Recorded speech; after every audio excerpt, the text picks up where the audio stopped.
especially on Catherine. Like, they played Catherine and Baptiste and Vox to such great effect. Well, you can see the Crow stun here, then the Grace comes in, lands the Holy Nova. I mean, these combos are just deadly.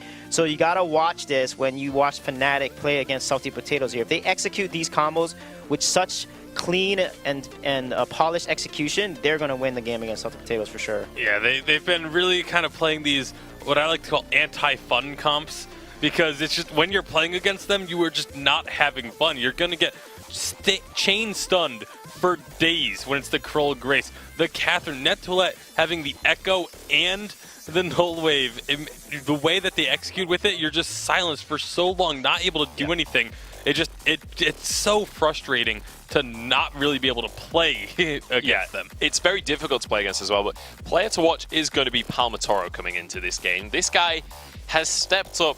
I feel like Palmatoro is probably the most improved player of Europe this season so far. He has gone from just being another European jungler to being on a level that most European junglers aren't really able to achieve right now. He's so aggressive, and he offers so much control of the game for his team. It's a bit of a return to form for Palmatoro. Back when he was a member of that dominant Team Secret squad, it was, you know, he wasn't always the massive playmaker, but he was always a top-tier jungler at the time, and kind of fell off a little bit, and now all of a sudden has returned, and probably even better now than he was on Team Secret. And the way that he's been playing with his teammates is just a sight to see, really. And he's played so many heroes. He's known for his Sky. He's played Scarf, Cruel, Koshka, Baptiste, Samuel. He can play every hero in the jungle, it seems. So he's definitely come a long way. And it definitely feels like that's going to be difficult to draft against, right? When you're going against opponents that have these huge hero pools, you can't really target them in the same way that you can other teams. Like,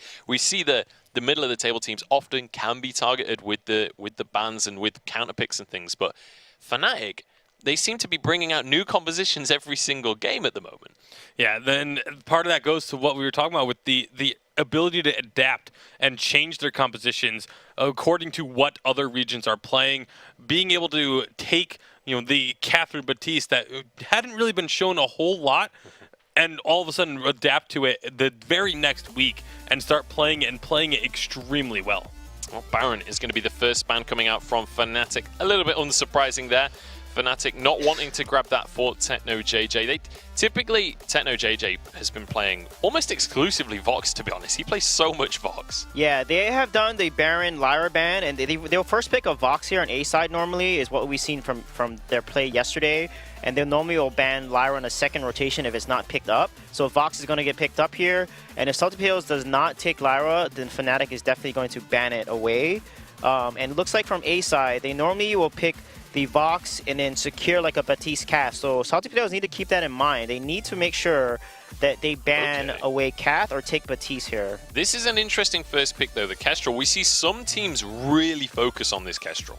Yeah, well, yesterday, this is what Salty Potatoes were running. They used this Kestrel a couple of times to great success. It's another one of those heroes that Sneaky is just incredibly proficient on. Yeah, they're going to ban the Lyra here, and that's what they did yesterday. And Salty Potatoes is following their draft as well. They played Kestrel and Blackfeather, and Grumpjaw or Lyra, doesn't matter who the captain is, but they always play that Kestrel and Blackfeather combo.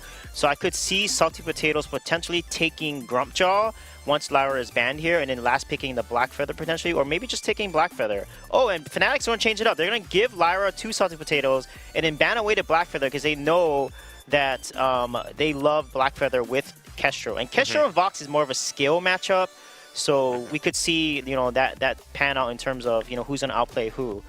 You already have the Poison Shiv available on the Vox as well, so the Lyra isn't as effective going into that. We'll see how they're going to build this composition, because obviously Catherine has been banned, so the Catherine Baptiste is off the table, but there are multiple ways to get a similar combo off, right guys? Yeah, you can still get similar combos off, or you can just go a completely different direction. I could see Fnatic looking for a Scarf here to go along with it, just because it's very, very difficult for a Kestrel to try and interrupt the Scarf ultimate. It would force then Salty Potatoes to have to pick someone with a stun, but they're going to go with the Fortress. Koshka. Probably Koshka, because I've seen Palmatoro play Koshka, and it's going to counter like potentially a Samuel that they play, that Salty Potatoes will probably pick. the meta composition is Kestrel, Samuel, Lyra is a pretty strong standard composition right now. So I feel like either the Cruel or the Koshka may come out here from the side of Fnatic. Oh, and the Cruel is going to come out. Yep. Boom. So now Salty Potatoes will probably pick Samuel here unless they play Sky.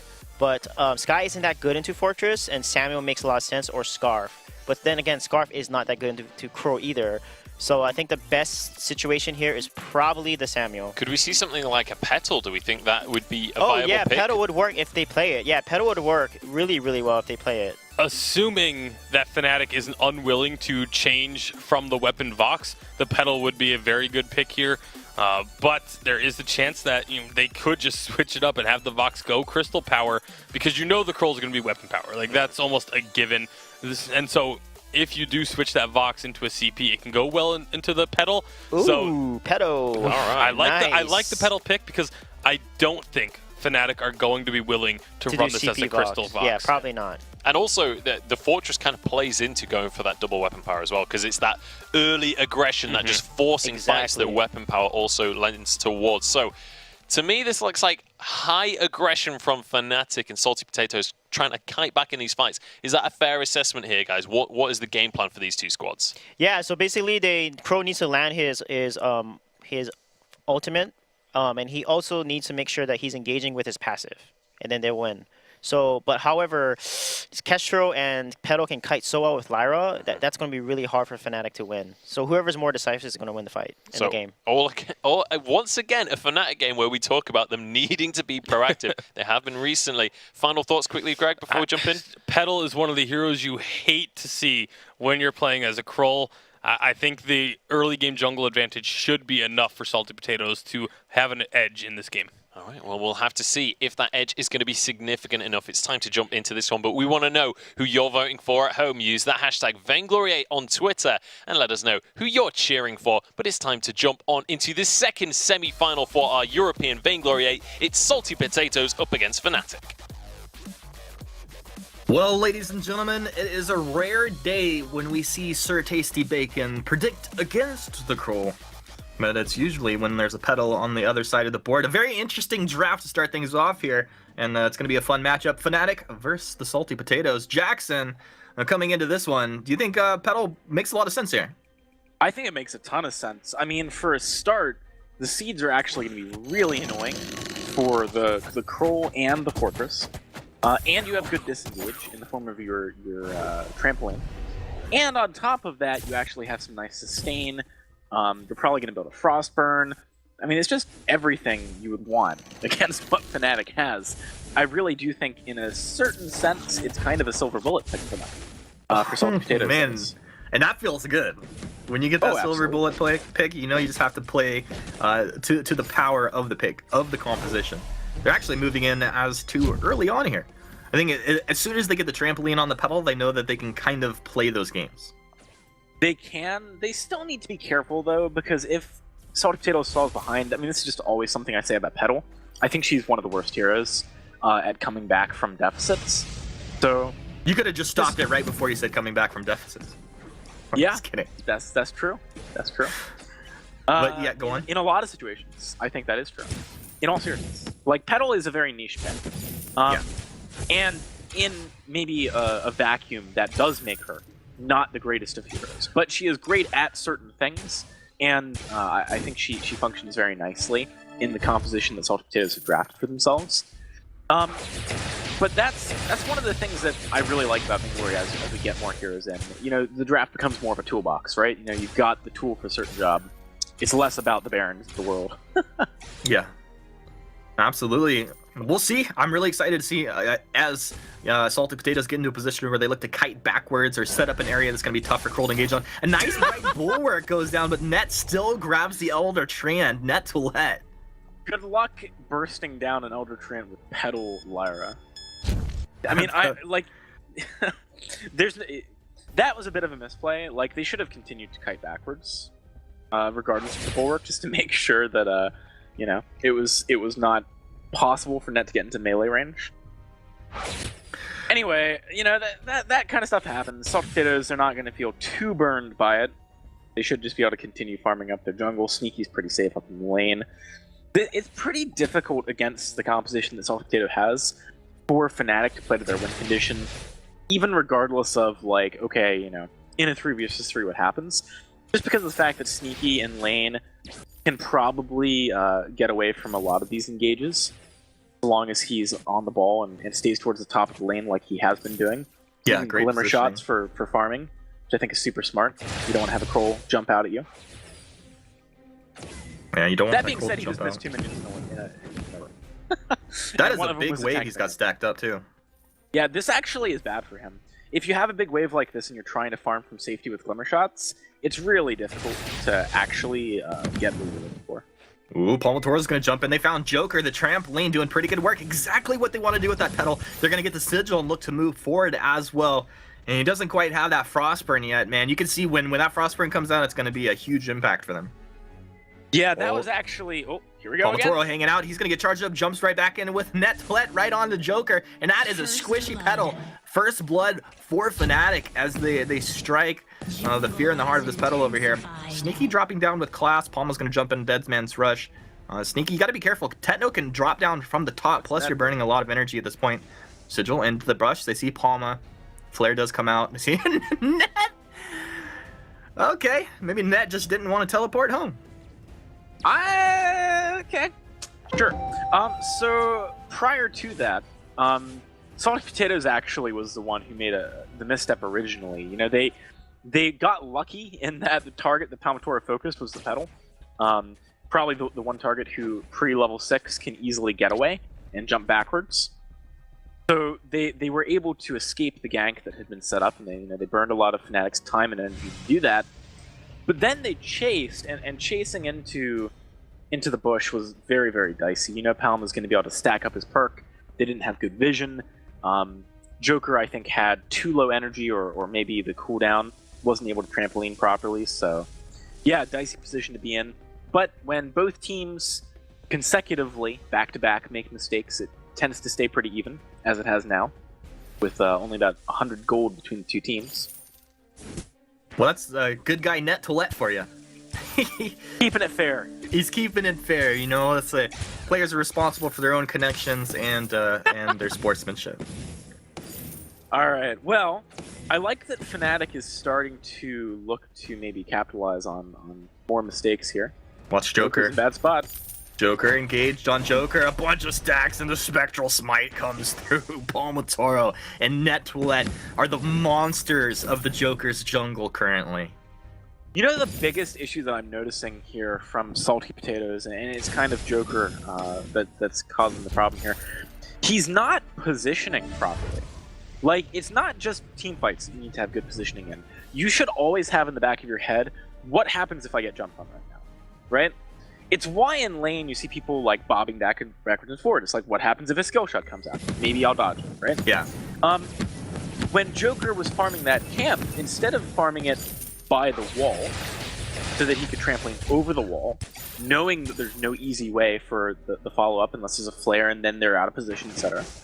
Or even jump backwards towards Sentry, he actually continued running towards Tribush, and there was no vision in Tribush, right? Earlier on, when we saw him taking the Elder Treant, he did not kite it backwards, even though he could have without it being deleashed, right? It's just, you know, I'm routinely seeing him. Look at it again. You know, there could be people in this bush, dude. There's no vision. Well, he had vision on that one.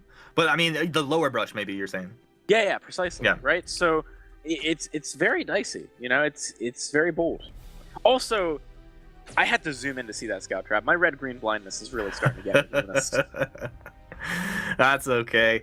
I totally agree with you. The Joker positioning is a huge thing, and he's obviously playing a little bit forward. And you got to wonder: is this a conscious decision, or is he just playing a little carelessly? Palmatoro with From Hell's Heart's going to connect on a Sneaky. The reflex block a little too late with the wait for it connecting as well. Techno with the healing should be able to get himself out of here just on a sliver. The knife's edge able to get himself out of that one. And Fnatic, they strike. They take out the laner from the Salty Potatoes, and maybe the Potatoes a little saltier after that engage. You know, talking about on a knife's edge, like you said there, Humanist, that fight was on a knife's edge. Sneaky had a reflex block, but he used it during his stun instead of before. Had he been able to basic attack even just once in that fight, it either acts as enough of a deterrent because oh, you missed your stun, or they just get kills. Trade. That was definitely a big problem for Salty Potatoes. It gave a huge advantage over to Fnatic that did not need to be there.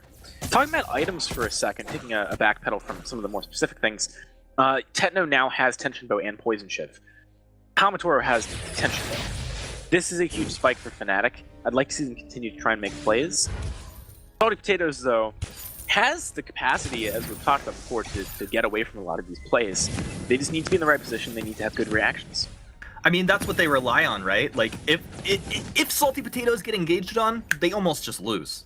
The Lyra, the Petal, the Kestrel, those are some of the squishiest heroes that you have in the game itself. So they really need to remain elusive. They do. It's critical.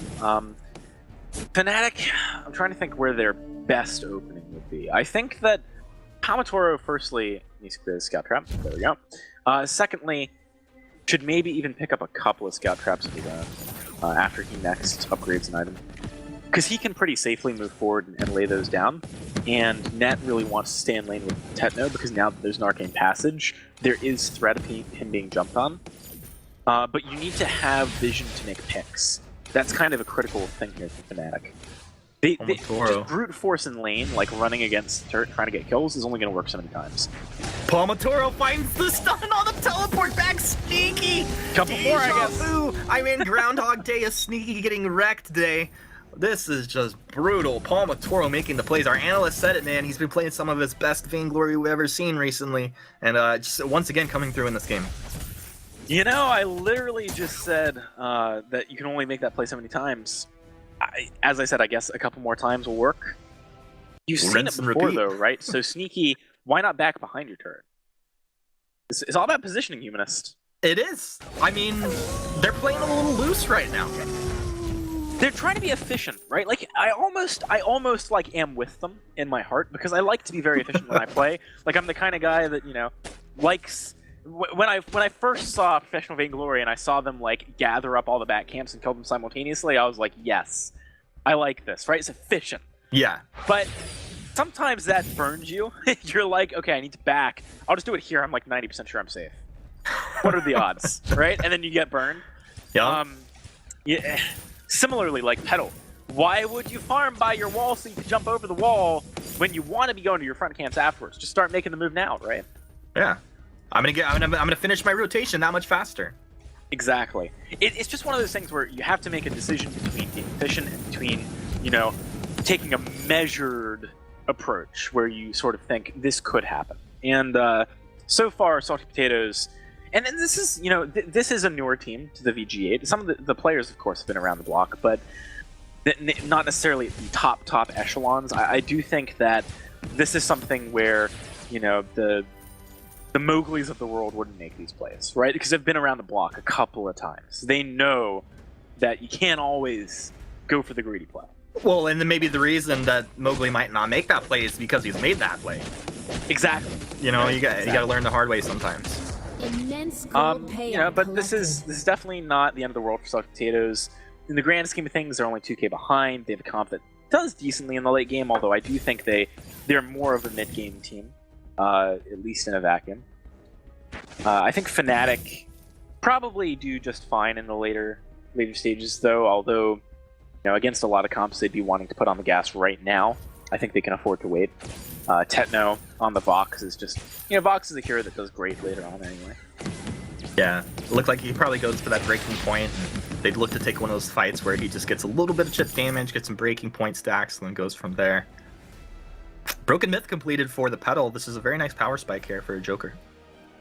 Yeah, Broken Myth, very, very big. On Petal, you don't necessarily need to do like what I wanted to see from Scarf earlier. You don't necessarily need to go for an Eve second. Frostburn is pretty critical, but past that point, just getting some good damage. And also additional CP for healing. Very, very nice. See, they kind of need it with class getting chunked out like that. There's good mortal wounds distribution, though, on the side of Fnatic. No. All three members can do it. Palmatoro's in the top brush again. They don't know he's there. He's a sneaky Palmatoro. How do you do these things? That's a bit better. Is he? Dude, if he went for it again, I would have died. So would Sneaky, probably. I gotta be honest. I think he probably still Sneaky would've would got have the just forfeited right there. I was just starting to do like the whole "Hello Darkness, my old friend" thing is like playing in the back of my mind. Oh, sing it for me. Maybe later, Humanist. All right. We need a soundboard. Breaking point. I'd love one, dude. Man, why does everyone want these casts to be so professional? All right, breaking point picked up on Tetno. We got a poison shiv on Palma. This is a big spike. I want to see Fnatic do something with it. I want to see the sort of measured, patient Palmatoro take a back seat just for like 2 minutes so that they can actually set up some aggressive plays here. They've got the damage for it. They really do. Oh yeah, this is serious. This is serious damage right here, and that's not even thinking about like what Net brings to the table just applying his B on a target if they're able to proc that off. That's a huge threat as well. Which was really cool is that's crystal power or crystal damage that's coming through. And if you're thinking about itemizing, you're going to be building armor. Not like they've built any armor for Salty Potatoes, simply because well, it doesn't really make sense. If they're on you, you're losing anyway. You're so squishy. All right, Salty Potatoes is actually the team to push up a little bit here, and look at Palma. This is something you can afford to do with Kroll. You can sit a screen off, and just because of your speed boost and then your boots, pretty easily get into position. Also got the movement speed boost from Net, potentially. Oh, he's ready to go. Look at that. You're Come right. on, I mean, Palma! Come on! Go! I love it, though. Palmatoro, just like you said, I mean, he's sitting down there. He's empowered. He knows what's going on. And he can get up there so quickly. There's no way he can make a mistake, like get engaged on, overstep himself, hanging that far back. I know your parents probably told you patience is a virtue, Palma, but there's limits. I think he's getting on there. Did they call now him look Palma? at this. I Yeah, hope so. definitely. Man, but like Tetno, okay, so Tetno's now chonkers. Now Palma's being forced back. They've given up, they've conceded position on the gold mine, which Salty Potatoes could probably take. Sometimes being too patient is just bad. You've got to use spikes when you get them. Otherwise, you're going to get punished. Wow, contraption now on class. It's actually quite a nice pickup, too. Because you know that Palma's going to be going for those sort of weird engage angles a lot of the time.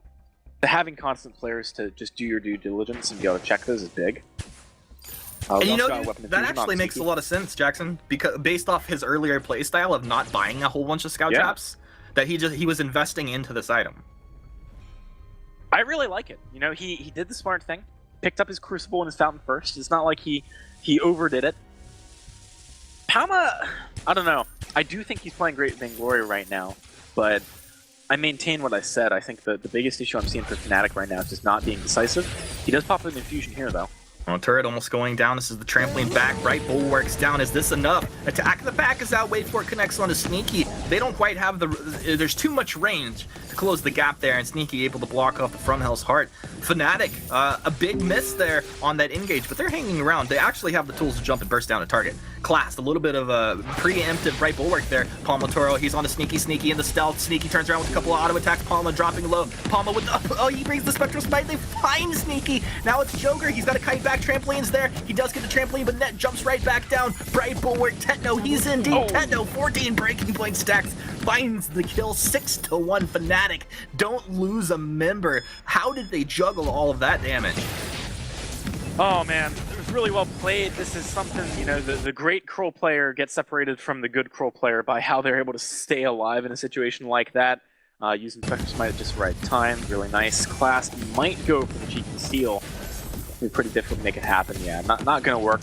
Your Imperial Cinder gets burned down so quickly when there's 4 targets standing on top of it. Yeah. Makes it really difficult to time for the pop for the steal.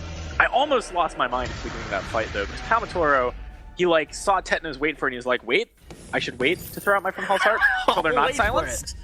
I'll wait for it if you want me to. Oh, wait. Now they have reflex block. But yeah, I mean, it still worked out. Fnatic, very, very nice towards the end of that fight. They kind of baited Salty Potatoes in by using so many of their cooldowns prior to the real fight breaking out. Now they've got the Kraken push coming in. Can Fnatic take a couple of turrets here? I'd say they could probably get at least 2 more if they play this properly. Yeah, this is a precarious position to be in right now. The potatoes know that they don't really want to engage. They'd prefer to kite back or fight from range, but Fnatic doing a good job to stay just out of range of their actual damage there. A couple connecting. A nice reflex, going to keep Sneaky alive as he moves back from Hell's Heart, not quite connecting. Well, Palmatoro did have it on target. Choke point turret's going to start to take a bit of damage. Joker trying to do his best. They're just melting through the Munions, though. Those Munions are constantly just being burned off. Tetno doing a very good job to focus those down constantly. Very close to taking 2. Oh, man. I was so close. I really thought they could do it. All right. Well, still a great push from Fnatic. They didn't lose anything off of that. They were a bit scared in their back, though. They didn't take any to back camps. Maybe they could have tightened up their game a little bit by just going for those. I think they probably could have done so safely. But still, Salty Potatoes, it's not like they're in a great position off the back of that 3,000 golden deficit. Looking at their item spikes, you know, when's the last time we talked about the Joker getting a big item he missed? I'll tell you, it's when you told me that he picked up a broken myth. That was 15 minutes ago? Something like that. It's been a while. He's been investing a lot of money into, I don't know, I guess defense and infusions. Which is, I get it. I mean, Petal has a nice spike around when he was doing that. Do you want things which supplement it, like defense and like infusions? I don't like it. But it hasn't panned. You know, it would have panned if Salty Potatoes planned on fighting earlier. They didn't. So, there's that. Sneaky. They just really don't have any way to actually fight unless, like, what you were kind of recognizing before the last engagement happened, before Fnatic were able to heal up, is when Tetno gets chunked down with like 1 or 2 glimmer shots and he's sitting on 60% health. That's the moment where maybe they can kind of move forward and just be chipping you down. It's like, okay, if you want to jump, we'll burst you down. But once they get set up in a position where both teams have full health, there's just really not engaged potential. Well, yeah, you could engage, but that wouldn't help you out at all. The one thing Salty Potatoes has going for them is that Sneaky is very powerful right now. He's got 4 tier 3 items. He does, I think, need tier 3 boots, because he needs to be able to constantly kite against Palmatoro, who has an Echo for double from Hell's Heart. Or maybe, like, honestly, anything is good Echo from Palma. Ooh, the boomerang connects on no. the glass on the backside. Wait before he comes through. Oh, that's so good. Drop your Craigasms in chat there. I love when the boomerang hits it on the coming around the backside. Sneaky will go down. Fnatic. What a beautiful, you know, a very methodical, clean early game. There a lot of patience, Jackson. They just set up. When they take the fight, that is the most devastating to their opponent. They just mashed these potatoes here. They did a great job this game, Palmatoro. Is he gonna smite? He's really playing with fire there. Class might even be able to pick up a kill. Yeah, nice stuff from Fnatic. I think in that last fight, that's a situation where Class wants to, like, boots himself into the from Hell's Heart when he still has reflex block. Because you need to dodge that. Then you can maybe portal out afterwards. But yeah, Fnatic, great play. Very, very clean. I think they could have, if anything, played a bit more aggressively, a bit more decisively early, but still, you know, this bodes well for them in the series. Salty Potatoes, I think, has a lot of work to do to come back into this series. Wow.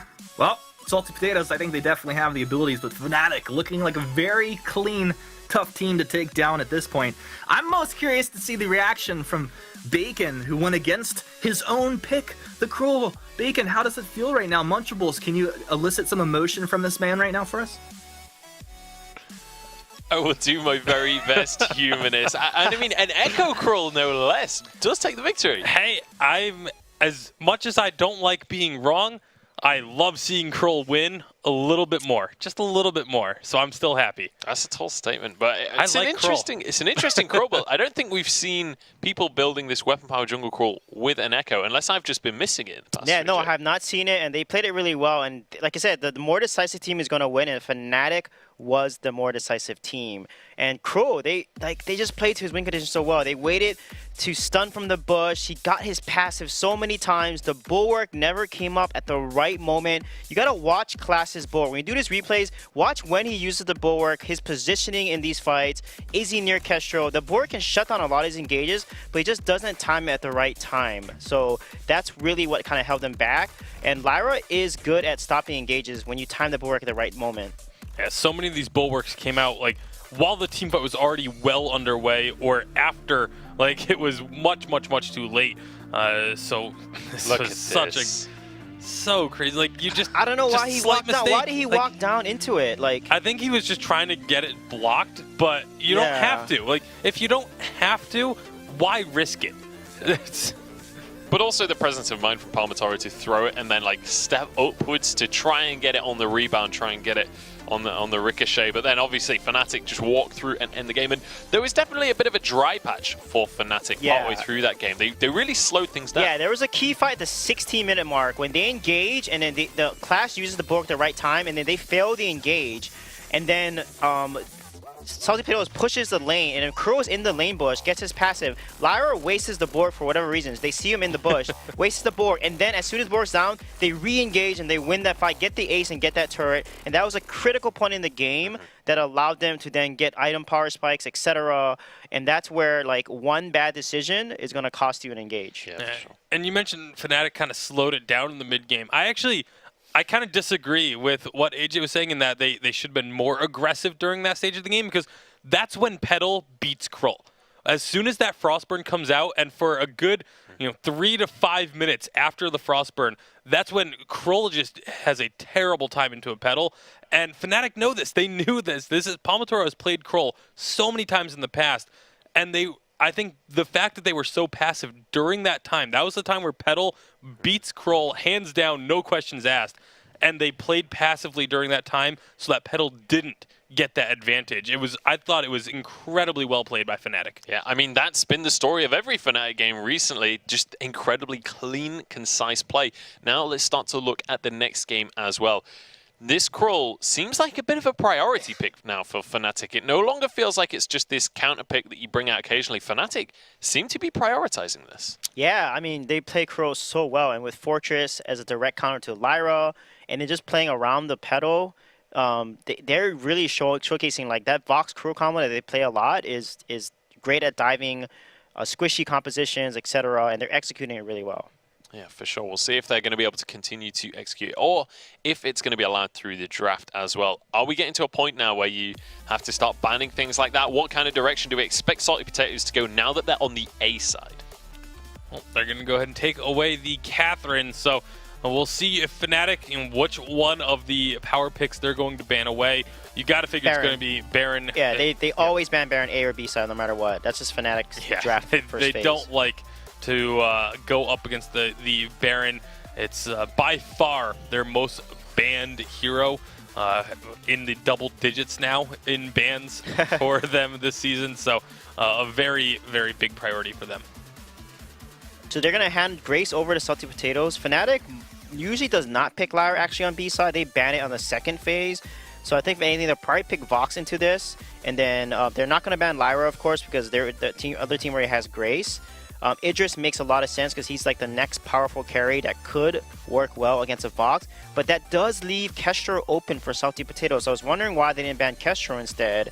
Because Idris can get countered by Cruel, So is Salty Potatoes now going to ban away that Cruel or Lyra? They're going to instead ban away Lyra and not give it to Fnatic. Which now gives Fnatic that Cruel option on B as a last pick.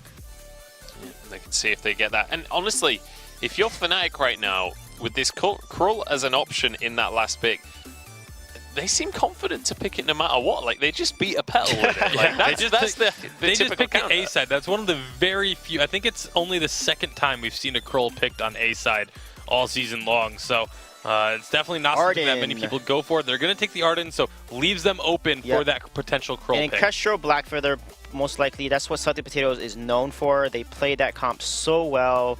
The Blackfeather can poke, the Kestrel can poke, they can stop a dive, etc. So I think most likely they'll probably pick the Kestrel and the Blackfeather here, and then Fnatic may end it with either a Koshka or a Cruel, but I think Cruel may come out here as a last pick. Also, let's just remember that Fnatic loved that Arden Scarf combo. That's something that we started the entire season with them doing basically every game. They beat G2 with it back when we thought that was a super close matchup. Could be just a comfort pick that they fall back Ringo on. comes out. Wow. Well, Ringo was not what we so were they're going expecting. CP. Oh my god! If they do CP Ringo, that's not good because the Arden They do CP Vanguard Ringo or cancels CP it. Grumpjaw. Either of the, I think they would have to go double weapon with this. Oof. And it may just be because they're expecting a Krull, and they want to counter the double weapon with a double weapon of their own. Yeah, but Crow is so good into Ringo. I mean, Grace could counter the Crow, but if Crow blocks the Grace Holy Nova, and then it's not like Ringo is just not good into Crow here. So maybe Fnatic may play Glaive or Crow, who knows? But it's a very interesting draft from Salty Potatoes. I've never seen them. I know they played Grumpjaw. They did a Grumpjaw captain with Kestrel and Blackfeather, but I've never seen them do Ringo and Grumpjaw. It could work though. You could eat somebody, drop them on the Holy Nova, and then kill them. Ringo ult. There's a lot of combos that Salty Potatoes could do because Grace and Grumpjaw are actually very, very strong together because of that slow. Grace can land the slow, Grumpjaw can then land his slow, and then Grace can then stun. I think that's why they were okay with picking that if Fnatic were to go for the Krull, because there is so much slow on this team that they could kite out the Krull for days. But it is going to be a Baptiste instead for Fnatic, saying that, okay, you have this composition that you want to try and slow up the Krull. We're not going to go for it then. We're just going to switch things up and take this Baptiste instead. Yeah, normally they pick Scarf into a Grumpjaw. Baptiste, Grumpjaw is really good into, especially weapon. CP might be a different thing, but weapon Grumpjaw can stand the ground and just blow Baptiste up.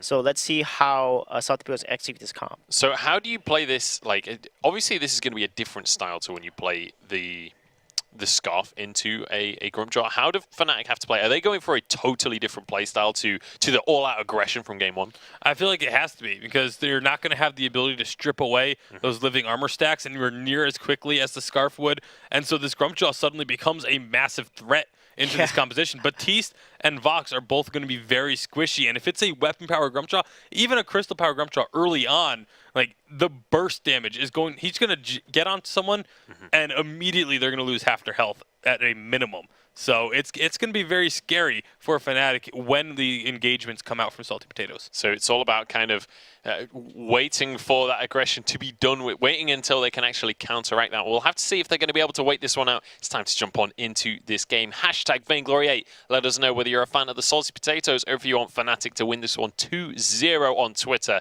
But it's time to jump in. So let's get this second game of the second semi-final underway. Well, the Salty Potatoes put a little spice into this draft, Jackson. Bringing in the Grace and the Grumpjaw. We're going to see the Ringo coming out as well, and as far as I can tell, that doesn't look like starting all over. No, it does not. Salty Potatoes, this composition is pretty interesting. Obviously, they've got a lot of power on the Grace and the Grumpjaw. Going for the Ringo is interesting, though. If it's Crystal, I don't feel like Crystal necessarily synergizes that well with what they're bringing to the table. But if it's weapon, well, then it's double weapon, and, there's obviously inherent problems with that in terms of itemization. So, yeah, kind of an interesting game. Class to net, just doing a thing. Good luck 1v1ing a Grace as an Arden at level 1. Well, the reason Class is so low, and Net even has a chance to play those kind of games, Techno had dropped down, and they did this really cool, like, scissor strategical move where they just dropped down, they cut Class off from moving down the bottom of the jungle into the back. So it's really a smart, predictive play from Fnatic. Joker, he's moving in with the Grumpy, he's hangry as well. Ordained, yeah, we'll catch him on the end of that as he did move to the edge of that perimeter. But the Joker and Class, they have advantage here. Palmatoro throws the bad mojo. He's starting to get chunked down a little bit. This is going to be Fnatic forced out of the jungle. Look at the Grumpy, big damage coming out. Palmatoro should be going down. There you go. First blood to the Potatoes. Net Toilette very low as well. You got to wonder, what is he going to do? Do you move up to lane? Do you think about hanging out in the jungle here? Because the Potatoes, they're going to take this jungle. I don't think you want to hang out in the jungle. There's two gap closers. They can definitely fight you. Palma is back, though. Oh, maybe. Joker! He's got the turnaround Grumpy hangry combo, the Ordained! Not gonna be enough. EU Trant tries to throw the root out to make the big plays. And just too little too late. Palma, he's gonna have the empowered bad mojo, and he's able to secure that back there. I think if it wasn't empowered, maybe it would have been contested. Oh man, this whole chain of events was started by a weird, like, I don't even know how to describe it, like a micro movement from Net. Hold on. Hold on, Ordain's down. Nice Vanguard onto Techno. But look at Joker, he's so tanky. Class trying to hang around and gets the Holy Nova, but should pay for it with his life. This puts Fnatic on the board. 2.5 minutes in, a lot of action. 3 kills already. Sneaky up in the lane. He was just free farming the whole time. Not really contested. He's going to port back and have an item advantage, and it will be that CP Ringo. Yeah, CP's interesting here. Did Joker get that? He did, so only one camp stolen away by Fnatic. Yeah, that whole fight, I urge you guys to go back and watch the VOD. Net did not run directly backwards. He ran back, and then up, and then back. And that small amount of time actually meant that he was still in range of Joker's dash. So yeah, that almost didn't happen. Very interesting stuff. I'm not sure what Net was thinking there, what he was trying to do. But still, the fact that they were able to get something off the back of it, the fact that Salty Potatoes stayed a little bit too long, certainly does mean that Fnatic are not at such a deficit that it's necessarily a huge problem. They got to be careful about another fight here, though. Joker wants to keep the pressure on. Joker is pissed off. He's so grumpy. He's so hangry, Jackson. He moves in, trying to get a little bit of damage. Clash was able to take the mid there. Net tried to contest that, but Clash just, no offensive items. He's just going to stand his ground, take that mid away from you. Yeah, it's pretty tough playing Arden into Grace. Pretty much no matter what, if you're going for a camp, the Grace is in a much better position to take it. Has 3 things, I guess, that are actually good at executing a camp. Versus, I guess, just Vanguard and Blood for Blood. Talking about the lane for a second, Techno is doing a pretty good job of farming, but notably Sneaky is doing a much better job. And that's actually kind of surprising given the amount of fighting that's been going on and the fact that Sneaky had actually, I believe, rotated down earlier on to apply a bit of pressure. So yeah, it's definitely not the best situation for Fnatic right now. Techno's trying to shove this wave into the turret. Now at least a couple of farm, but the turret hits the wrong minion for that to work out. He doesn't miss anything. Yeah, and I wouldn't mind, seeing one of these games where we see Techno actually rotate through a jungle or two with Palm, like get a little extra gold on this Vox. And one of the things I'm looking for in these fights, though, Jackson, is this Hellfire Brew. We don't see this all the time. If you get just a reflex block and you can just block that off, it can make the Ringo really feel kind of useless. But if that does come through, if they force out some blocks, maybe with a stuffed coming out of Grumpjaw, maybe a Holy Nova forces out like a Crucible or something, and that Hellfire Brew comes through, it's such a win or a loss. Like if that connects, huge damage. If it gets blocked off, it's just really nothing. Yeah, it depends a little bit on what build Sneaky's going for. There was a push for an alternating current first build a while ago, and if Sneaky goes that direction, he'll still do kind of respectable but nothing crazy damage in the early to mid game. It's really later on when you're throwing out those big Hellfire Brews that things get good, though. You probably want to have an Echo. The thing that's tough about Crystal Ringo, he does go for the alternating current, by the way. The thing that's tough about Crystal Ringo is that for him to be good, he really needs either 2 items or 5, right? Like he either needs alternating current and like a Shatter Glass. That's kind of his first big spike. Which I hope he does. But, yeah, or you need to have alternating current, Shatter Glass, Echo, Clockwork, Broken Head, or something like you need to have. See, that's why I love CP Ringo. You're like, I'll take one of every CP item. Just okay, now we can fight. Palma getting lit up. The Ordain fights the stun under the Grumpjaw. They turn around some bad mojo. Nets in with the blood for blood. Techno. Does he smell blood? Techno thinking about getting in there, and he's like, "Nah, dude. I've got a couple last hits here, team. We're gonna pull back and make sure I get my farm."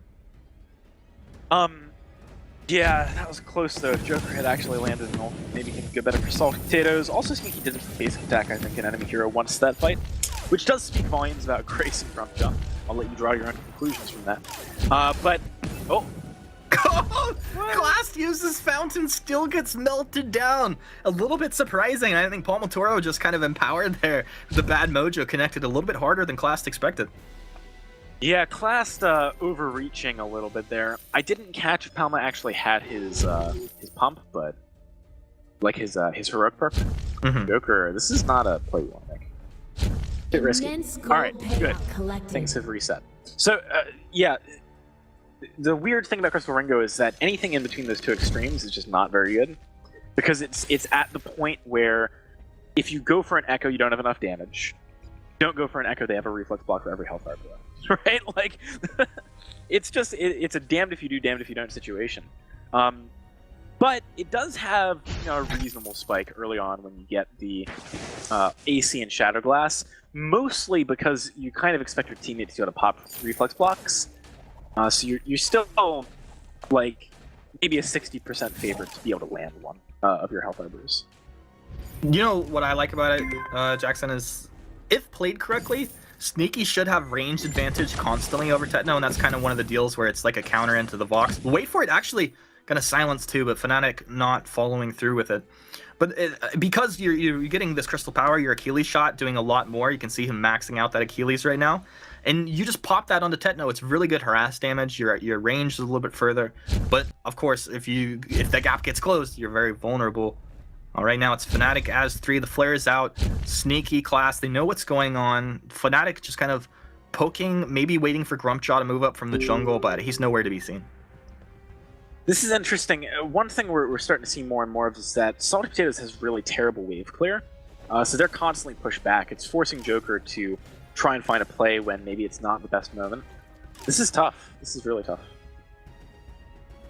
A lot of good farm coming out here for both laners. 97 last hits for Sneaky. Tetno sitting on 90 at this point.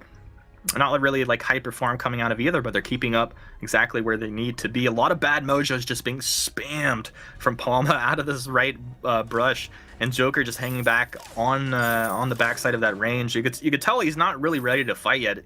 Is he waiting for something like as far as items levels, or just waiting for the proper engage? I think he's probably waiting for items. I think he really needs to pick up one more to be at critical mass. It's definitely a thing that Sneaky needs to have too, because as I said earlier on, you're either hitting 2 items or you're hitting 5, and that's when he's strong. On the other side of the court here, though, I definitely feel like Fnatic is pretty close to good to go. Palma getting his second item is probably the next big thing. Clockwork is such a strong power spike for a Batiste, but Tetno's already there. Like, he can already do some serious work. You know what I really like, actually, about the CP Ringo in general, is like the idea that the ultimate pierces through all shield. It's 100% pierce. It's a huge deal. So if you buy shield against that, it's not as effective. So a lot of times people won't build as much shield for that. We might see him itemize more armor for Joker. But the Joker actually has a lot of crystal power that comes out of his A as well, naturally built in. And if they're not building shield, then still the basics, when Twirling Silver is up, will do a lot of damage with the AC. It leaves like this strategical window open to apply a lot of crystal power. That is a very good point. We'll see what he goes for. Interesting. He went for Broken Myth second. That actually... Okay, so I was thinking Shatterglass second was like an obvious choice, but Broken Myth actually might make more sense with this comp. The reason being that Class can really keep these fights going for a long time, as can the Joker. And once Broken Myth, I don't know if you guys caught Scoundrel's video a while ago where he did the math on Broken Myth versus Shatterglass, but yeah, it does break even against Shatterglass at a... I don't remember how many stacks it was. I'm gonna have to go back and watch. I'm gonna have to do some revision for my test. But it does break even at 8 points. And I think Sneaky reasonably will hit that point, even if it's, pretty extreme. Oh, I think he will. The damage that's coming out, the flat damage that's coming out of the Achilles shot, the Hellfire Brew, it's pretty significant. You get that buffed up, that's a lot of damage coming out here.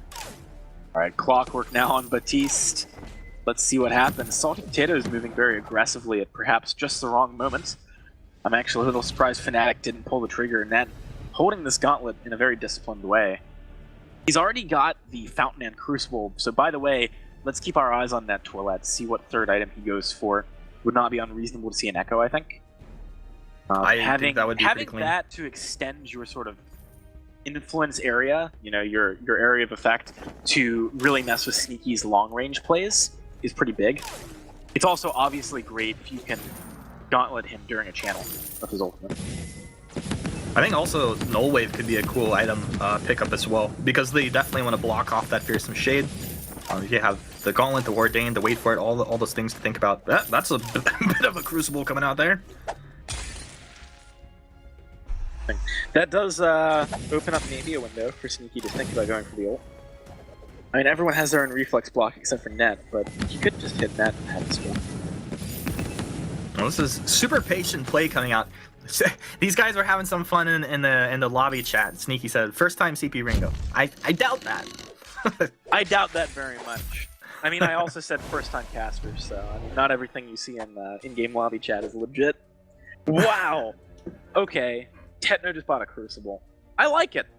I like it a lot, actually. I mean, as you said, Shield Pierce is 100% on the Hellfire Brew. So getting Aegis only does so much. Why not just help out your team with your upgrade? Yeah, plus the health that he's going to be getting as well, that's going to help him out a lot. That's a cool item pickup. I like it a lot. Yeah, I mean, if Shield doesn't do anything, health does more. Yeah. So it really is like a smart adaptation here. We don't see a lot of Crystal Ringo, but I think that this is something I might do against Crystal Ringo. A lot of sense. Well, absolutely, and I don't know. Maybe this is something he has planned out. That's just boom, it's in his toolkit. But also, there's a good chance he's just adapting on the fly. Fnatic showing that they've been playing a whole bunch of high-level Vainglory. I think, when this roster was just first put together, everybody had really high expectations, and they've kind of hit windows where they start to perform at the level that people expect, and they dialed back a little bit. I think they had school, other things going on, but right now they're in a great position. I think, especially going into Split 2, to really live up to all of those expectations. Absolutely. It's interesting, by the way, how slowly this game is going. Both teams have good engage. They're just not really committing to fights yet. Here we go with the Joker. Atlas Pauldron. They're going to move in the Joker. He's actually stuffed up. He got the Batiste. Palmatoro, the gauntlet is down. Techno kiting back. Hellfire Brew is going to be blocked off. Palma trading fearsome shade into the wall. Joker, nowhere to run, nowhere to go. The bouncing attacks almost take him down, but they live through it. The fountains coming out of both these teams, keeping them alive. That was a curious engage that just came out of nowhere. And Sneaky Class, they are onto this turret. Techno, the Achilles shot against the Vanguard. With a Sonic Zoom back, he'll stay alive. But it leaves the opening for the Potatoes to get in there and get their first turret. Wow, that fight was definitely advantage to Salty Potatoes, though. Looking at it, I think it's worth noting that even with Reflex Block landing onto the Hellfire Brew, it still wasn't enough for Fnatic to have the edge there. And also Techno got 11 stacks of Breaking Point, but couldn't chase into Sneaky. So the damage on the two items that were there in that fight, the Broken Myth and the AC, seems to be doing a lot more work than maybe I would have anticipated it does. Fnatic are struggling to find a good window. Yeah, I love it, especially the idea, once again, you are abusing the range factor of Vox. He doesn't really have, he's a ranged hero, he doesn't have long range though, and Sneaky, he just pops him with that Achilles shot, and suddenly Techno has to completely rethink, like, even if he has those breaking points, in a perfect world, if he wasn't slowed, he can move in and just take him out, but constantly having those up, having that slow coming out, a little bit of chip burst damage, it's something that they're respecting. It's really cool the way it's playing out right now. But Fnatic, they are up in the lane as 3. They saw Sneaky port back, and it looks like they're going to try and shove the lane here. This could be turret going the way of Fnatic if they play this properly. We'll see if they're going to show some patience here. Nice bad mojo coming in. Grace on the front side of this fight. Applied the Atlas... No, actually didn't get the Atlas Pauldron applied off, but that was the attempt by Class to there. I think that Fnatic are giving a little bit too much respect to the Achilles shot, though. I mean, yes, the slow is good. In fact, yesterday, Humanist, you and I were talking about how good slows are into Vox and Batiste because of their kind of weird middling range. But ultimately, Batiste's bad mojo just crushes Sneaky in a trade if he commits to moving forward. So if you do that and you force the engage, you have the ability to back up. You have 2 Crucibles on the team, as well as your own Reflex Block. Just make Salty Potatoes burn things, and so long as you land good Reflex Blocks, I think you're fine. Fearsome Shade is a great disengage tool too. But Palma isn't really landing a lot of bad mojos. I notice him walking up and throwing them out when he's just out of range of them ever hitting. Because you can tell he's a little bit too scared, and then he gets Achilles shot, but he's like already out of range. So I think that's what he's respecting right now. Which is, I mean, it's not necessarily wrong, but I don't think it's how you win this game. Well, Fnatic, they walk up towards the lane immediately. Boom, Achilles shot onto net as he's the front line for this team. Techno gets hit with it. Grumpy, they're moving forward. We're going to see if he tries to use that stuffed up. A lot of damage coming out. Holy Nova doesn't quite connect. Hellfire Brew blocked off as well. Gauntlets down. Class feared up. They lose the Joker, and this is going to be Class left for dead. Sneaky will survive through this, but a huge win for Fnatic. As they take 2, they don't lose anybody. This should be turret going down, maybe like a half a jungle as well. See, that fight, I think, is a much better illustration of how these fights should go. I feel like Salty Potatoes don't do very much if Fnatic use all of their abilities and items properly. until Sneaky hits Echo. It's a different story later on. Maybe also a second monocle on Joker is influential here, but that's going to be a Kraken picked up. A Sneaky Achilles shot. Sneaky! Close, man. That was darn close. Regardless, He needs that so Echo, with right? Risk now- Yeah, he really does. I mean, you saw it there. They were able to save Crucible for it, and still not be under significant threat from Stuffed, and still not be under significant threat from the Holy Nova, because you just walk away from it. It's too easy. The setup is not good enough unless Salted Potatoes is very snappily engaging and kind of forcing a weird staggering of things from Fnatic. Let's see how Fnatic does with this push, though. Well, Salty picked up a heavy Prism. He's not going into Echo. We'll see what he does decide to do here. This is Fnatic looking to have a successful push, doing pretty good so far. Bad Mojo's connecting. Palmatoro ramped up with that damage. Gauntlets down. They've stunned Sneaky, but the Holy Nova disengaged from Class. Atlas Pauldron blocked off as well. There's your Fearsome Shade. Hellfire Brew blocked off. A lot of blocks coming out. I mean, of course, double Crucible plus the Reflex, you'd expect it. Wait for it, comes through. Silence up on to just our Grumpjaw here. Ordains down on a Sneaky. He doesn't have a block. They should jump in. Oh, but Sneaky turns it out. Sneaky has the damage. Stands his ground. And the Kraken's going to be falling very shortly. They should just abandon this Kraken. Jump forward. There you go. Benediction into Netwet. Tetno. He tries to jump forward onto Sneaky. Sneaky needs to stay at range, but they just use the Stuffed. They just eat that Vox up, take him to the Crystal Sentry, and feed that Crystal Sentry a little delicious Tetno JJ snack. The favorite of the Crystal Sentry is Netwet on the run, continues to move, but you have the Achilles shot. Oh, he doesn't have the energy. Twirling Silver, can he chase him down? Class moves in Benediction. Oh. But what a Crucible. What calculations from the nicest toilet we've ever known. Salty Potatoes don't care. They don't need a minion wave. They're going to take down the turret off the back of that fight. Jackson, break it down, dude. Who came out on top? Well, Salted Potatoes came out firmly on top. Sadly, it was just a huge misplay by Fnatic, though. They could have continued playing the attrition game. They could have backed up, taken Centric, taken Jungle. Instead, Batiste went for the Ordain onto Sneaky, and if there was no Grace on the enemy team, that play is probably fine. But Grace just counters that. I mean, against a lot of compositions, again, under a turret, one thing that can work if you have any kind of CC is just piling on, killing that person so quickly that it's a 2 versus 3, and meanwhile Kraken's killing the turret. Yeah, you maybe trade, but you end up on top in objectives. If you're against a Grace and she has ultimate, there's no way that play ever works, because you can't kill the person quickly. I mean, think about the burst damage that's coming out from the side of Fnatic. Tetno does not offer a ton before breaking point stacks up. Yeah. And Palma, this late into the game against an Aegis, is mitigated somewhat. So, really poor decision making from Fnatic. They get punished for it very heavily too. It's a big gold lead actually. Salted Potatoes. I still think they're behind, just because I don't think Sneaky has hit his second power spike here. No, well, I'm very curious to see what his last item is. What he's going to build into here. He did choose to finish out the Halcyon Chargers and pick up a Freshman Fusion with his last set of money at the shop. He's incredibly strong right now if they do stay at range. But that last item, that fourth item, is going to be the really defining factor for me. It's pretty interesting that he's probably going for Shatterglass. I don't know. It's just like taking a wager. Well, Fnatic are not responding to this Kraken. I don't know about that. That was weird. That's 500 gold. They're just biding their time. I don't know about that. The thing is, like, Kraken can force you into positions where it's very easy for Sneaky to get good ultimates. Because if you're forcing a fight with Clast and Joker and Kraken, and the Sneaky just playing on the periphery, there's a much greater there's greater stakes, right? Like, you have to respect Joker taking one of your teammates off the board, because then Kraken's getting much more damage down on your turret, etc. It forces you to do things you ordinarily wouldn't, which Sneaky could benefit from. All right, Sneaky. He's been showing great patience thus far in the game, staying at range, using Hellfire Brew only when he's safe. Right now, just holding that big ultimate.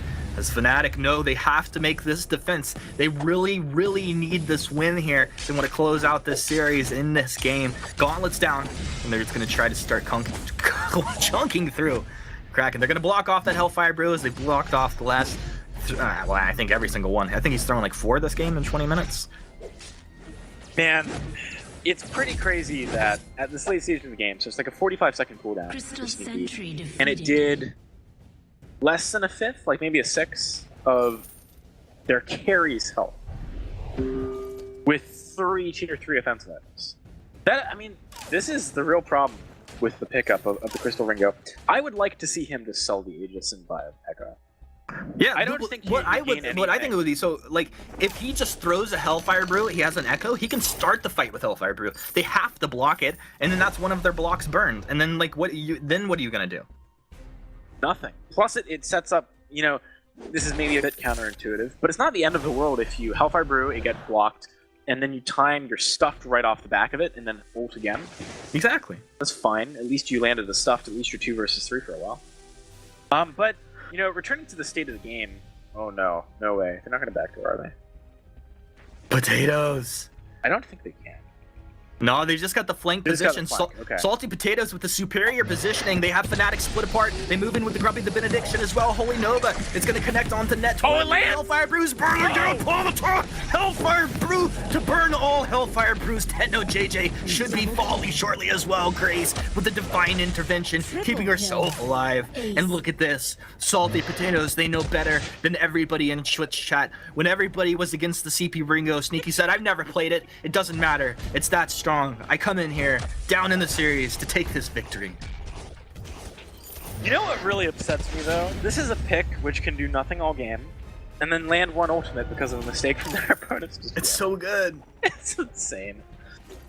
But I mean, that's very strong, though. Because, while it can feel weak for a long time, like, whenever our analysts talk about games, and they're like, yeah, ultimately, it just takes one mistake from their opponent, and they're gonna win.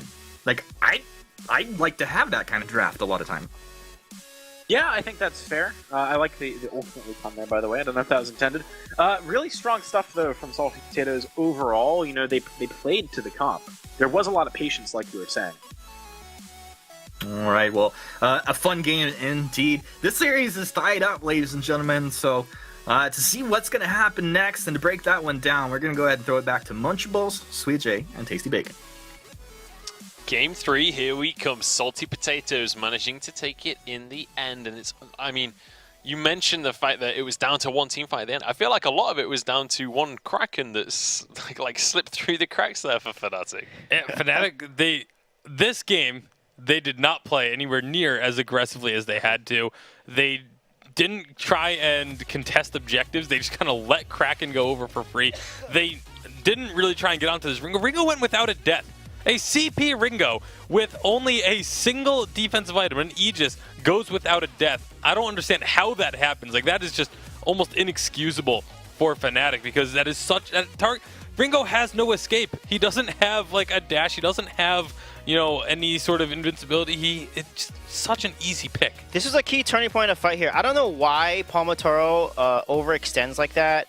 And, you know, the Grace ultimate is up. They're already low. And because of this, the gold lead right now is 39 to 38, right? Fnatic actually gives over Salty Potatoes a 3k gold lead and a turret from this play here. And Fnatic was in the lead because that fight before, Salty Potatoes didn't stagger their ultimates. They Ringo ulted and Grumpjaw ulted, and then one Crucible blocked both. And then Fnatic won that fight, and then they enabled them to get the ace, then get the Kraken. But then they lose it with the Kraken push. So like, when there's a Kraken push, you cannot make bad positioning and let yourself get killed and hand over 2 kills to a team that's kind of losing the game. Yeah, that's like the ultimate opportunity for them to have a huge gold swing in their favor and get back on into it. And we saw that Salty Potatoes, they managed to get that Kraken, and then while pushing in, everything seemed to go south for Fnatic, and there was a final fight of the game that, I mean, this is the final fight, I feel like, defined the game totally. Yeah, this is where I knew they lost, because after that last fight, Grace was able to buy Echo that 3 goal lead. Grumpjaw finishes the double monocle build, and then they're just engaging on the Baptiste here. Baptiste gets ulted. Grumpjaw already does a lot of damage to him. He gets killed. Look at the Grace ultimate. 2 ultimates on Ringo here. Ringo is low, and then another ultimate comes out. Ringo just cannot be killed, and that's why Ringo didn't have any deaths because of how well Class played on this great. His early game was rough though. Class overextended and died, but he did a really good job here. Like you said, that fight came down. It was a double heal onto the Ringo, but the Echo wasn't picked up until extremely late in this game. Previously, Fnatic should have just been focusing that Ringo, just taking him out of the fight, and then just making it a 2 versus 3. We've talked about this so many times where teams do that. They pick whatever is the squishiest target, blow them up, and make a fight a 2 versus 3. I don't care who you are. If you're in a 2 versus 3 fight from the start, you are going to lose that fight 9 times out of 10. All right, I want to bring the conversation around to the draft because it feels like, that Grumpjaw had a huge impact, and that's something we've kind of been seeing less from Grumpjaws. It's really fallen off. Do we feel like that was specifically the lack of Scarf going against it that really hurt Fnatic's chances of defending this? It's more of the Grumpjaw was a good counter to Baptiste, and plus you have Grace. There's such a strong front line. It's really hard to get to the Ringo. Fnatic won some key fights when Grumpjaw overextended, and they Arden gauntleted and trapped the Grumpjaw and killed him and then used the ultimates. But it's really hard to get to a squishy hyper carry if you have 2 of those heroes that can frontline really well. Yeah, it was partially, obviously Scarf is a very good pick into Grumpjaw, but it's also just that Baptiste is not a very good pick into Grumpjaw because he is so squishy and is so easy to be targeted himself and is a much shorter range. So there were so many opportunities for the Grumpjaw to just get onto the Baptiste, blow him up, and force out maybe some panic abilities or anything of that sort. It was just the draft and then the execution as well. Fnatic just looked a little out of sorts this game. Yeah, for sure. It's good to see Grumpjaw working because in Split 1, he only had a 33% win rate in total. So it definitely felt like something that at the start of the season, super high priority, really successful, and very dramatically fell off. Now we're getting into the draft once again. Fnatic starting off with a Lyra ban, which... They're changing their draft because they normally always ban Baron first. So they're going to first pick Baron here for sure. Because they usually ban Baron, but I don't know if they play Baron though, because they've been banning it so many times. But I have a feeling they're gonna pick it unless they don't play it, and they're not gonna pick it. And they'll first pick like a Vox or something. But let's see what Fnatic is gonna play out here. They have played it this season, and they have won with it, so it is a possibility. But they're gonna pick the Black Feather, taking this away from Salty Potatoes. But Salty Potatoes, they've been fine playing without it, so. That's an interesting first pick. Yeah, they don't really play Black Baron. I haven't seen somebody play with Baron. They can play Kestrel into this. It is going to be a little risky, but they can. So instead, they actually pull the Vox out, and we have not seen Salty Potato play Vox. Normally, it's like the Kestrel, for example. So now a ban Catherine makes a lot of sense, but why would they ban Catherine against themselves? Because they can get that Baptiste Cath combo if Fnatic does not ban one of those. So it's kind of a throwaway ban there because you need to force the team to either ban Baptiste or Cath for you. Yeah, I suppose also trying to remove the possibility of, sending that Black Feather to the lane for the Catherine Baptiste, but that's going to be Salty Potatoes ban anyway, and Fnatic going to answer with an Arden. That's going to be taken off of the table there, so not wanting to have to deal with the gauntlet in those fights, they want that Black Feather to be able to move freely. And with 4 captains taken off the board, we're going to see those captain pools get pressured quite a bit. There's still options, and you still have Finn, Lance, Fortress, all still available that we have been seeing. Flicker could potentially make an appearance, although we still only see Finn that comes once. out. The Finn is a good pick because it counters like a Crow pick, because Finn is so good. Like that Quibble can easily land on a Crow if he's on top of one of the heroes, and he does a good job with Polite Company and that CC. He just counters melee extremely well. So a very smart pick by Salty Potatoes here. So is Fnatic still gonna run that Crow though? Because Finn can also body block those from Hell's Heart, because he can't get stunned. Yeah, I don't think they're gonna run a Kroll with a Black Feather, because then you're also just asking for a Rhyme pick to come through as well to have that counter the double melee.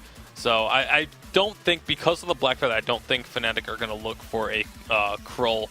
But they could may do surprise Samuel. us. I think they may do Samuel, Scarf here. They don't want to pick a melee, so Samuel, Scarf, Sky. Scarf would make a lot of sense because Scarf is very strong into a Finn. That's just free stacks on your broken mid because Finn cannot dodge a Spitfire. They probably will not play. Actually, Lance is like the only last captain open for them, unless they want to do like Captain Baptiste or Captain Grumpjaw or Captain Adagio. But Lance is not really that good into Finn, especially in a late game. But they're going to go ahead and pick it anyways. So that means they want to play an early game composition. So are they going to go ahead and pick a Koshka here, potentially, with the Black Feather? But that does mean a triple melee into a Finn, which is really risky. So they may opt with the Scarf, I think, and just play the poke game. And Scarf is a very safe pick for Fnatic, and they play it really, really well. Yeah, Scarf definitely something that they have a lot of experience on, and Palmatoro will grab that one for himself. And now, looking over to Salty Potatoes, they need to grab a jungler of their own, something Probably that can go Samuel. against Scarf. Yeah, I think Samuel will come out here potentially because they play a lot of... Samuel with Finn is very strong because Finn has the Force Accord, and you also have to block the Oblivion, the Sleep from Samuel. There's 2 ultimates you have to worry about. It can potentially cancel the Scarf out if they time it properly. And it's good to kite with the Finn and the Vox against the Black Feather. So Samuel looks like the best option, but who knows? They may opt for maybe Petal again, but I don't think that will come up for Salty Potatoes, but I think Samuel looks like the best option for them here. What are your thoughts, Bacon? The Samuel is going to be locked in the end. Still 30 seconds left, but they finish out their composition. So good amount of poke going to be coming out from both junglers in this game with a beefy front line on either side as well. I think the Black Feather versus Vox is the most different in terms of playstyles across the 3 matchups. But what are the playstyles going to be for the teams looking at this game? I mean, it's going to be very similar playstyles for both sides. To get a little bit of poking, build up those broken mid stacks for these 2 junglers, and then go all in once you have broken mid stacks built up, or if you see an opportunity to get that ultimate down, or for Samuel to get a good drifting dark angle and have a lot of Malice and Verdicts connect, the jungle play is going to be absolutely integral to this matchup. Yeah, agree 100%. It's going to come down to junglers and the positioning. If Scarf gets blown up or Samuel gets blown up in the fight, that team's going to win. But I think Fnatic's going to take this one because they're more decisive. All right, well, we'll get on into this one and see which jungler can take control of things. We've been talking about Palmatoro, but Salty Potatoes are just off the back of a win. We'll see if they can get into the final. Let's get on into this one. Hashtag Vainglory8 on Twitter. Let us know who you're voting for. But it's going to be Fnatic against Salty Potatoes. Game 3, let's get this started. Mind, body, and soul. I am completely ready to see classed on this Finn. We got another Scarf. We got a little Samuel for the Joker on the flip side. Fnatic and the Salty Potatoes tied up 1-1. Winner goes on to the finals. This should be a pretty good game here. I agree. I'm actually pretty excited to see this one.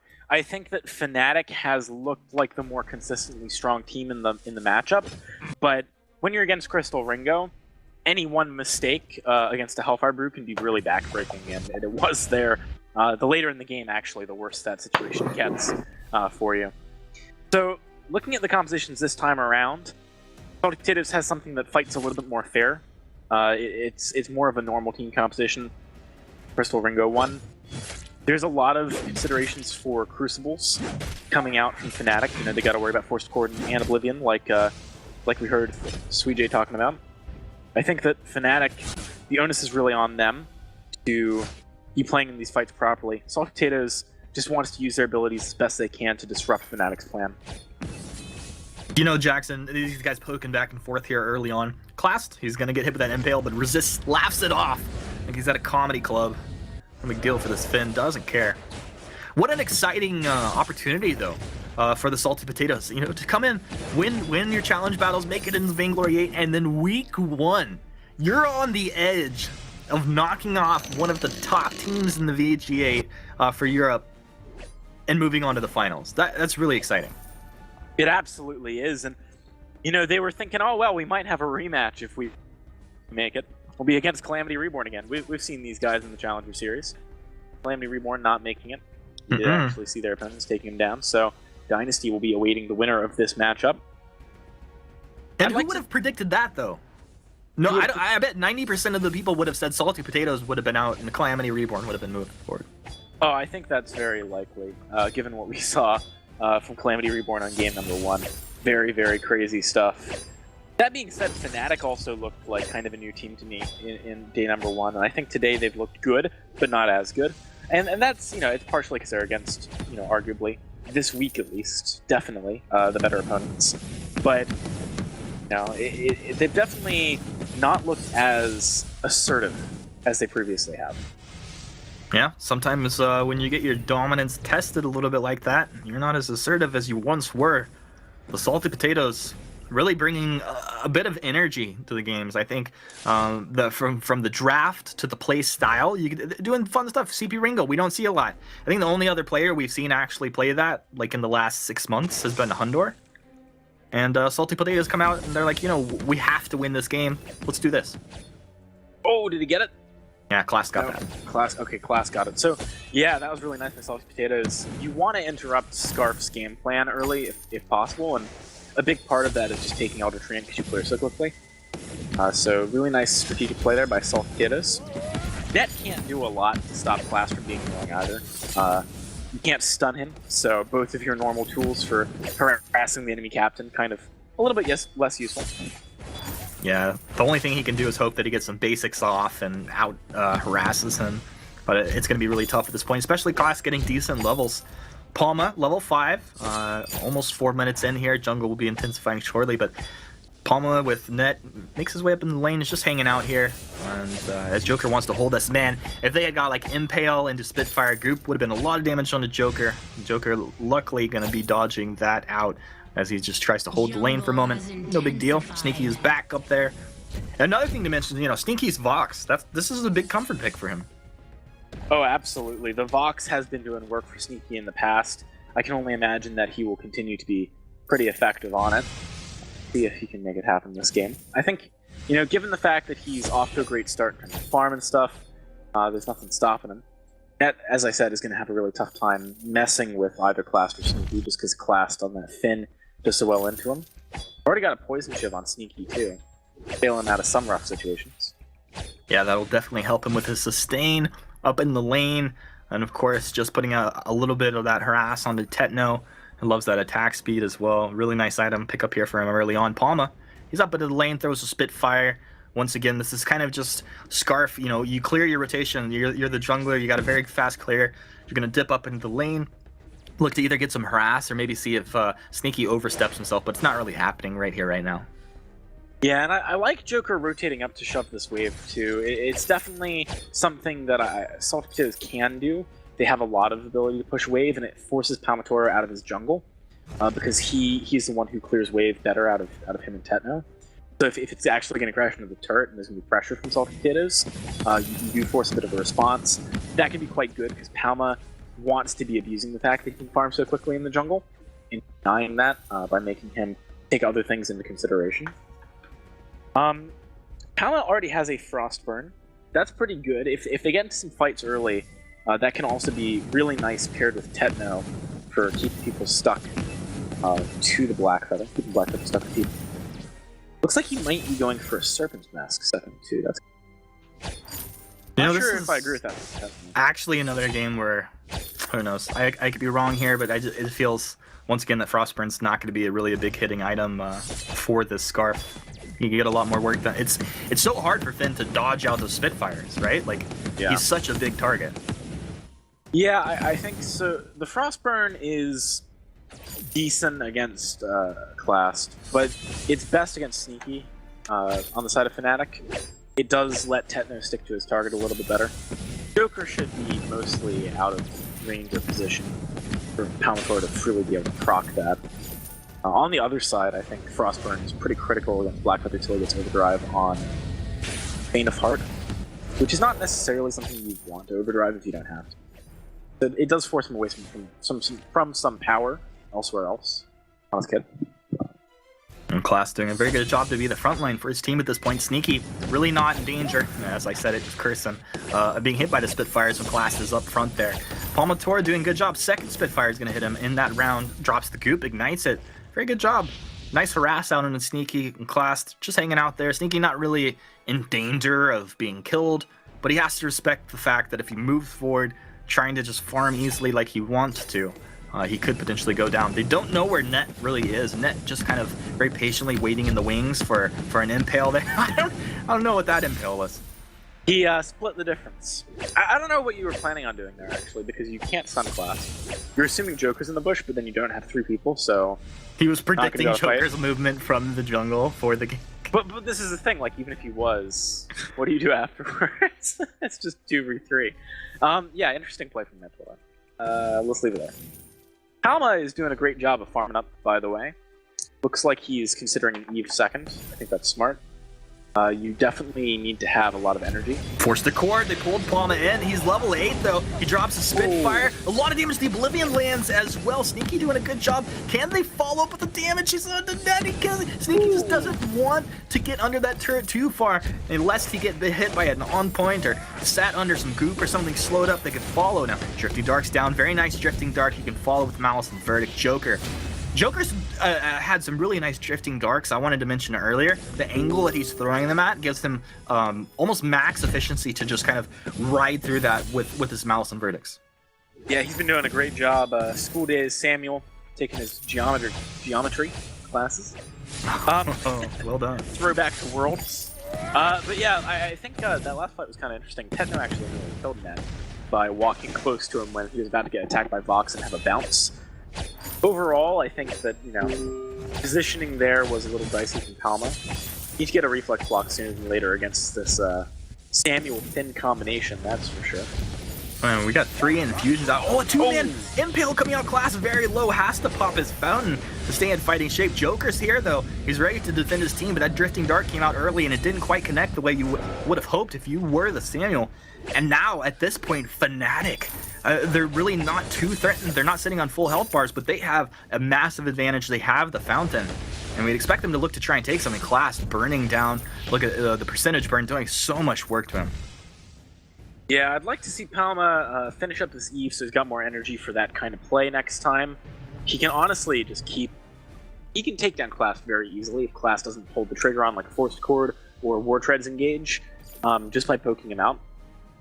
Also, I wouldn't hate it if Palmator maxed his overdrive.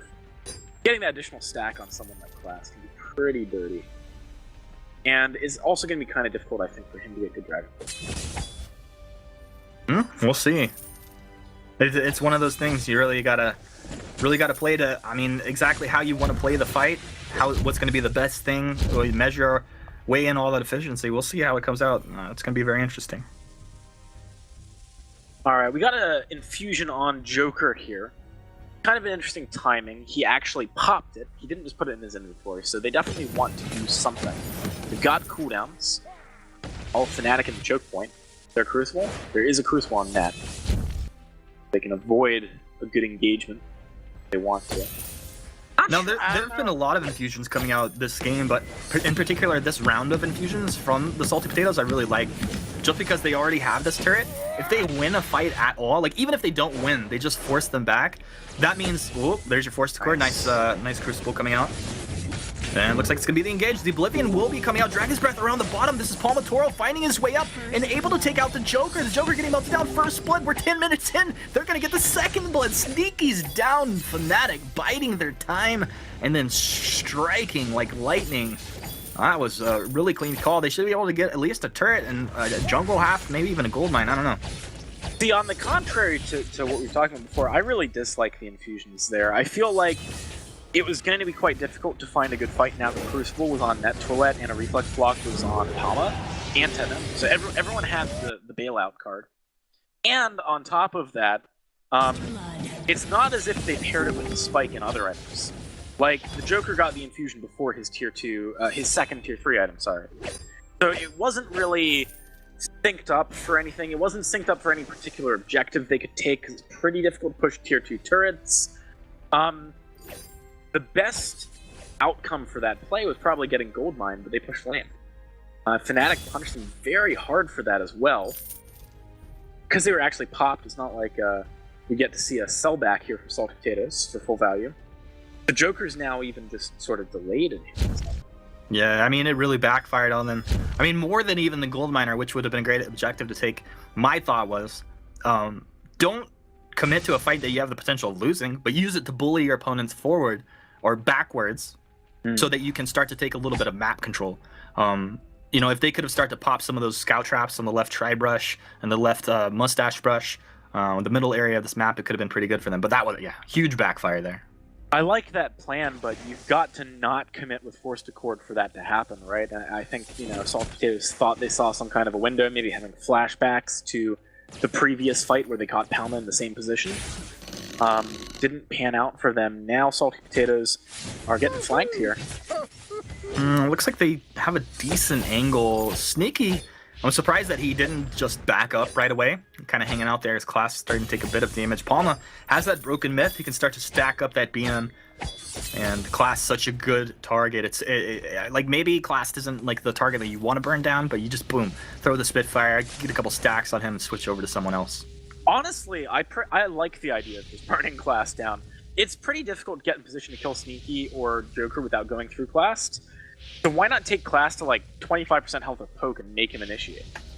Like, it's very hard for Class to do anything except for with War Treads. And if he War Treads in, like, he's forcing his teammates to commit, and his teammates don't necessarily want to be that close range. So this is ultimately not a bad decision for Fnatic if they go for that poke. Right now they're actually going for the gold mine, see what happens after this pause resolves. Pretty cool watching these sort of sparkly fireworks with that scarf. Yeah. Background. I want to mention I like that the Joker's gone for Broken Myth in his build this game. We've seen a lot of the Frostburn right into Eve, but if you look at the damage output on their team, they don't really have what they need, especially when you look at Techno, who's sitting on Serpent's Mask, Poison Shiv. Like, he's got so much sustain with the Aegis, a little bit of armor as well. There's no way that Sneaky can burst him down. Yeah, that is a very good point. We're actually seeing Broken Myth on Palma's side too. We've seen a lot of Broken Myth today, which is funny because, you know, it is something which fell by the wayside for a little bit as second item. We were seeing a lot more for quite some time of the Frostburn into Eve or the Frostburn into Shatterglass.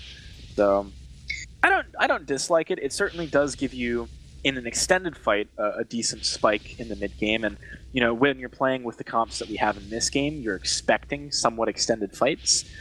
Plus, it sort of means that you have a very unexpectedly big power spike when you pick up like a Shatterglass third, because both of those items do so much the more crystal power you have that, you know, at least I find, you know, if you're playing like a weapon carry, for example, and you pick up your third item, sometimes the difference between your second and your third doesn't feel as big as your first and your second.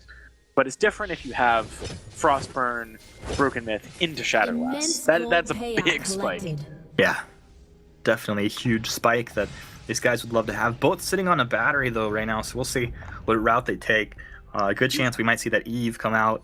It would make sense for Palmatoro. Joker though, he's gonna have to be a damage threat this game. I mean, there's just no way around it.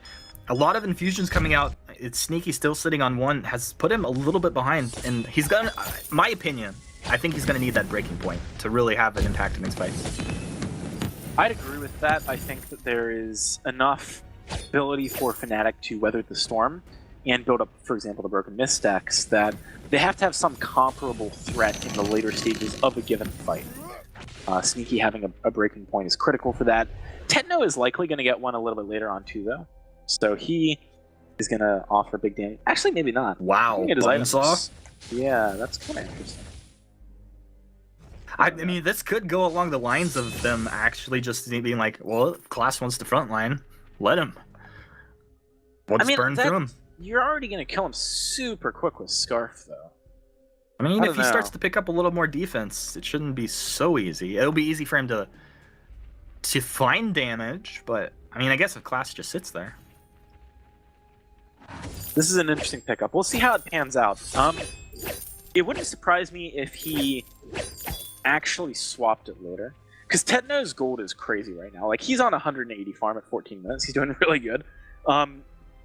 If he finishes his last defensive item, and then sort of has a couple of fights with the Bonesaw, I think Bonesaw is better right now than Breaking Point, because you're shredding through the limited amount of armor, and you're going to be able to burst people quite quickly. Whereas later in the game, when they have more defense and more damage, I think you want Breaking Point so that you can play a slower fight and sort of back up Palma in the later stages of the fight. I don't know. Maybe that's going a level too deep. But I think that... we might need to go one level deeper. I'm not sure what one level deeper than that is. Like I drifted off into Daydream City on that one. I was like, wait, how far could we go? Alright, well, Kraken quite easily taken there by Fnatic. No response from Salty Potatoes. I think Salty Potatoes are conceding a little bit much on the map for my liking. You do not scale the same way Black Feather Scarf does. But we'll see. Sneaky and Joker, they're no slouches. They got good damage late too. We keep our eyes also, can Class find a good quibble? You know, if he can land a nice quibble, locking down one of these targets, 2 of these targets in these fights could be great for his team to follow up on. It's another thing that, you know, you wanna reflex on the Force to Chord or the Oblivion or one of these, you know, maybe the Wait for it, but a quibble something you have to think about as well. Class doing a good job to be the front line while also dodging out Spitfires. Spitfire lands onto Sneaky, drifting darts out. Joker throwing Mouth and Verdict behind himself is probably going to regret that one. Plus, not having Drifting Dart for 10 seconds is going to hurt. Nice Force to Chord attempt, but that's going to be blocked off. That was the Crucible, plus also the Aegis burn for Techno. A little bit surprising and maybe some miscommunication, or Techno not quite thinking that that was going to be the Crucible coming out. Palma missed like 3 or 4 Spitfires there, but still was threatening enough that Salty Potatoes had to back away. This is definitely getting really scary. Salty Potatoes. Only 2 kills 16 minutes in. This is a very slow game. Curious to see how these teams perform against Dynasty later. Whoever wins it. Because Dynasty certainly a bit different team in terms of pace setting. Yeah, well, those teams were watching early. I feel like you could really punish Dynasty's movements. They were like, both of their games, they were just like, boom, we're gonna go as 3. We're gonna do this very obvious, take your mid, take the Treant, and then go from there. Alright, Salty Potatoes, let's think about their ways back into this game. Obviously a big Force to Chord can be huge, same with Oblivion. But getting that window is not easy. They're doing a good job of clearing out vision though. That's the first step to finding a pick like that. Make sure your opponents don't know that you're throwing out the Force to Chord, otherwise it's a pretty easy block a lot of the time. Net also had really interesting positioning coming from the top side while his team was down by the shop. I think it kind of played a little bit of a mind game with Salty Potatoes League. We're really not sure how this engages. Okay. Keep your eyes on Tetner here. What does he buy? He's got enough money to get tier 3 boots. I'm really... Oh. Tetner was like, yo, I gotta check out Vainglory Fire real quick. What's the next item in my build again? I'm actually so tilted by that pause. I just want to see what he's gonna buy. I think he's going to go for tier 3 boots and Infusion. I'm curious which tier 3 boots. I think there's actually a case to be made that Halcyon Chargers are pretty good, as well as the normal tier 3 boots. Just because, firstly, additional sprint is nice, but also the cooldown does more for Blackfeather than a lot of Bruisery heroes. He will have a lot more dashes and on points and Bruise offensives if he gets it. Then after that, yeah, that's when it really gets interesting. He spends his money at all again, whether he replaces the Bonesaw or not. It was certainly a great pickup early because there's so little armor that the amount of shred that it did was pretty substantial. I say sell the Aegis, get a breaking point. Selling the Aegis is pretty scary though. The Joker does have pretty high amounts of damage here. Look at this. Look at all the armor on the other side. Usually about this time, I would just sell all my items. I would go full CP. show up, full CP. They hit him with the on point. Sneaky's like, what? What's going on here? This is the crazy thing, right? Like, let's say it's legitimately like pretty late game, and you can get maybe a 75% return. So your full build, you sell all of your weapon items, and you get like -1 item, but your crystal. Mm-hmm. That play can actually work because of the defense. This early, not so much, to be clear. But yeah, that surprise factor can be huge later on. Yep. Well, guys, this is an interesting moment here. As we take a second to appreciate the competition coming out from both these teams. Salty Potatoes, I mean, what a ride. What a wild ride. You know, Sneaky, he's earned his right to be here before. Things didn't work out. He fought right back. Here they are with the chance, backs against the wall. But with a chance still to be moving forward here in week 1 of Split 2. Exciting stuff. We're going to get unpaused right as Fnatic decides to move over, take out this Crystal Sentry. Jackson, I'm telling you, man, this next minute or 2 is going to define this game. Salty Potatoes need to make a big play, or this is going to be Fnatic's to take. And they're actually taking a bit of damage there. Sneaky on the front line is scary. You either have to commit to dealing with him or you gotta back up. Oh, a Dragon's Breath from Palmatoro. He just winds up burning Sneaky down Techno over the top side of 2. Fnatic burn through these potatoes. Oh my goodness, these potatoes are more than well done. They are burnt.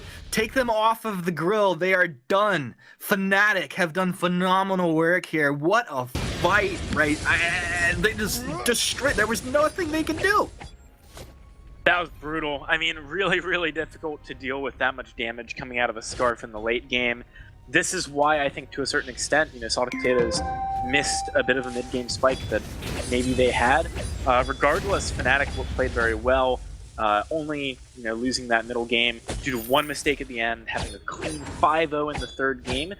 Fnatic versus Dynasty is going to be a great matchup in the finals. Wow, Fnatic looking good versus a Dynasty team that looks like they've been putting in some real serious practice. You're right, that is going to be a really good matchup. Well, Salted Potatoes can't feel too bad about that, and I guess they still have a chance to get maybe even a little more in the point board later. But for that, guys, let's get set up for these finals, and we'll go and throw it back over to our desk. Yeah, Fnatic have made it in the end, and in an exceptionally low kill game as well, which is dramatically different from what the rest of the series has been and what recent Fnatic has been. They've been very aggressive, but then in this game, just 5 kills, including the final team fight there as well. Yeah, I mean, we talk about sometimes teams getting a kill per minute. This was Fnatic getting a kill every 4 minutes, a much slower pace than what we typically see as far as the kills are concerned. But Fnatic was still able to focus on the objectives and just push in, do a little bit of damage to a turret, force the enemies to have to recall or have to rotate back away into the jungle, and then just find more damage onto the turrets. Yeah, and that's one thing I want to talk before we get into the team fights here, is when they pushed Kraken, they did not give a kill over, and Kraken got 2 turrets. Remember, Kraken gives 500 gold to the enemy team, and you need to get 2 turrets to get value out of that Kraken. But then, like I said, Fnatic just played so decisive. This is here, the last fight here. They get the ace, and I don't know why Salty Potatoes in the jungle. They're fighting Lance in the jungle. They get CC, they get Root. Netolette just carried really well on this Lance. A lot of the fights, when he landed the Root and the Githian Wall combo stun,